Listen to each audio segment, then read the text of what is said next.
Most people are under the misconception that if they get injured on somebody else's property, that other person is responsible for them. And this comes up in the area of generally trip and falls or slip and fall claims. The fact that you get injured on somebody else's property does not entitle you to anything. You still have to prove that that property owner acted negligent. What is negligence? Negligence is failing to do something that a reasonable person would do, or to refrain from something that a reasonable person would do, or to take action that a reasonable person would do.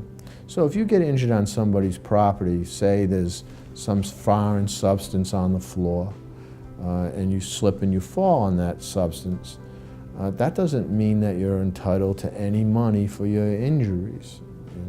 You still have to prove that that foreign object that was on the floor was there for a sufficient length of time that a reasonable property owner would have discovered it and removed it.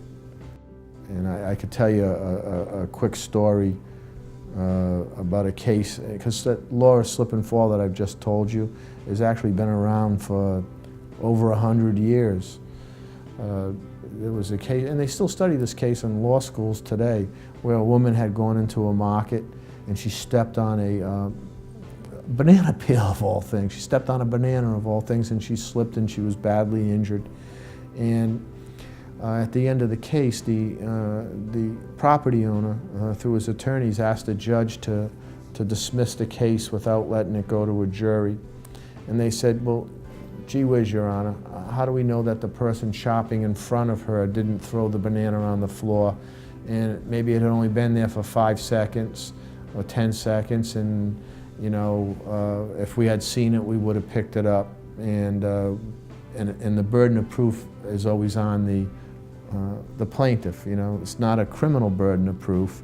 It's what's known as a civil burden of proof, which means by a greater weight of the evidence, but it's still, the burden is still with the plaintiff in the case.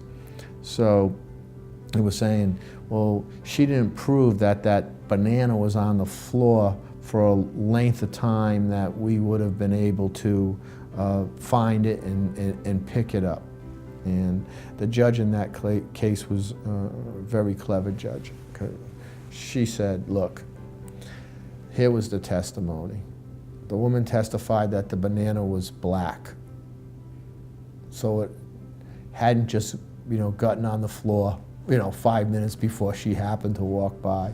Secondly, she also testified that other people had stepped on this banana and tracked it around the store. So she said, you know what, there's enough evidence here, let's this case go to a jury.